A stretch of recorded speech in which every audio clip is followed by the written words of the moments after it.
राजस्थान कांग्रेस के लिए विभीषण बने राजेंद्र गुड़ा। क्या राजेंद्र गुड़ा बनेंगे गहलोत सरकार के खिलाफ आधुनिक विभीषण और भेज सकेंगे सारे राज गहलोत सरकार के मंत्रियों के खिलाफ? मणिपुर सहित भारत की महिलाओं की इज्जत की रक्षा के लिए योद्धा बनकर विधानसभा रण में उतरे राजेंद्र गुड़ा को मंत्रिमंडल से बर्खास्त अवश्य कर दिया गया, किंतु लाखों महिलाओं के हृदय पर राज करने वाले नेता बन गए राजेंद्र गुड़ा। लेकिन गहलोत सरकार से दुश्मनी लेने का असर दिखने लगा है। गोविंदगढ़ स्थित अस्पताल और जमीन कब्जाने में जांच के दौरान राजेंद्र गुड़ा का नाम आया सामने। नाम आने के बाद पुलिस फाइल को गत सप्ताह ही सीआईडी में भेजने का लिया निर्णय। आईजी जयपुर रेंज के यहां से फाइल पहुंच चुकी है सीआईडी में। गहलोत के प्रिय और खास मंत्री महेश जोशी ने गुड़ा पर मानहानि का दावा ठोकने का कर दिया है ऐलान। गुड़ा के करीबी कहे जाने वाले और समर्थक झुंझुनू जिले के उदयपुर वाटी रामनिवास सैनी भी नगर पालिका चेयरमैन पद से निलंबित कर दिए गए और उनकी सदस्यता से उन्हें बाहर कर दिया गया है। सारे कांग्रेस के नेताओं का, मंत्रियों का, इनका नार्को टेस्ट कराओ। ये सारे के सारे बलात्कारी हैं, सारे के सारे इनका नार्को टेस्ट कराओ। ये एक एक आदमी धारीवाल का करा लो, कोई महेश जोशी का तो यदि सचिन तेंदुलकर है, कोई महिलाओं के साथ दुष्कर्म के उन्होंने सारे रिकॉर्ड बना दिए। महिलाओं के दुष्कर्म में यदि कोई डिग्री मिलती तो इनके सबके पास पीएचडी की डिग्री होती। महाभारत की अभिमन्यु की तरह लाल डायरी के मामले में विधानसभा में गहलोत सरकार के मंत्रिमंडल के चक्रव्यूह के घेरे को तोड़कर राजेंद्र गुड़ा बाहर तो आ गए, लेकिन अपना ब्रह्मास्त्र यानी लाल डायरी फिर वहीं लुटा है। रावण की नाभि का रहस्य विभीषण ने श्री राम को बताया तो रावण राज का अंत हुआ। लेकिन क्या ये आधुनिक विभीषण गुड़ा गहलोत सरकार के अंत का कारण बन सकेंगे? अगर बन गए तो युग पुरुष के नाम से नवाजे जा सकेंगे प्रदेश की जनता द्वारा?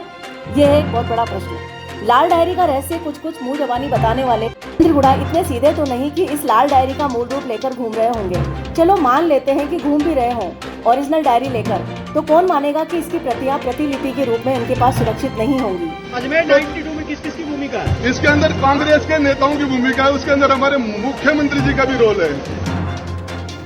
लाल डायरी का रहस्य उजागर हो न हो, लेकिन गुड़ा का उज्जवल भविष्य जरूर उजागर हो गया है, क्योंकि बगावत हमेशा ईमानदार और स्वाभिमानी लोग ही करते हैं। बाकी लोग तो केवल और केवल तलवे चाटते हैं और गुलामी वाली जिंदगी ही जीते जाते हैं। लगभग पिछला वर्ष गहलोत सरकार के लिए शनि के 7.5 साबित हो रहा है, जिसमें सियासी शनि महाराज का क्रोध कभी पायलट बनकर, कभी अशोक चांदना बनकर, कभी खाचरियावास बनकर और ज्यादातर राजेंद्र गुड़ा बनकर गहलोत सरकार पर बरसता आ रहा है। राजस्थान के सियासी गलियारों में सर्दी और बरसात के मौसम में भी भयंकर गर्मा गर्मी का एहसास पूरे साल बना रहा है, और ऐसे में विपक्ष को इस गर्मी के गर्म तवे पर रोटी और गर्म भट्टी में भुट्टा सेकने का आनंद प्राप्त हो रहा है।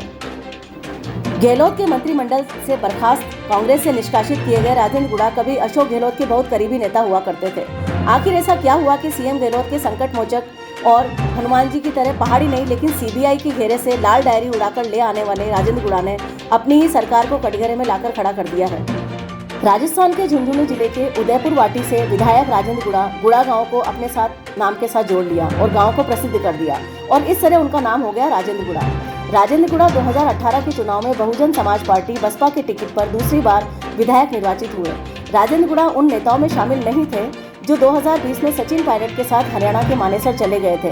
तब भी सीएम गहलोत के साथ गुड़ा डटकर खड़े थे। सीएम गहलोत और राजेंद्र गुड़ा के बीच में क्यों और कैसे दुश्मनी का बांध बन गया, ये तो बाद में चर्चा होगी। लेकिन दुश्मनी का असर अब दिखने लगा है कि हाल ही में गोविंदगढ़ स्थित अस्पताल और जमीन कब्जाने की जांच के दौरान राजेंद्र गुड़ा का नाम सामने आ गया है। पुलिस ने फाइल को गत सप्ताह ही सीआईडी के पास भेजने का निर्णय ले लिया है। आईजी जयपुर रेंज के यहाँ से फाइल कुछ दिन पहले ही सीआईडी में पहुँच चुकी है। इसी तरह गुड़ा के करीबी कहे जाने वाले और समर्थक झुंझुनू जिले की उदयपुर वाटिका के नगर पालिका के चेयरमैन रामनिवास सैनी पर भी गाज गिरा दी गई है और उन्हें नगर पालिका चेयरमैन और सदस्य के पद से निलंबित कर दिया गया है। इधर गहलोत के प्रिय और खास मंत्री महेश जोशी ने मानहानि का दावा गुड़ा पर ठोकने का ऐलान कर दिया है। इस वक्त गुड़ा सियासी महाभारत के चक्रव्यूह में फंस गए हैं, जहां गहलोत की कौरव सेना ही नहीं बल्कि बड़े बड़े महारथी दुर्योधन के रूप में स्वयं गहलोत, कर्ण के रूप में महेश जोशी और द्रोणाचार्य के रूप में धर्मेंद्र राठौड़ ने कमान संभाल ली है और उन्हें घेर लिया है। अब गुड़ा की मेहनत और महत्वाकांक्षाओं का वध होगा या वो अवध यानी राजधानी में फिर से राज करेंगे राजस्थान में, ये देखने वाली बात होगी।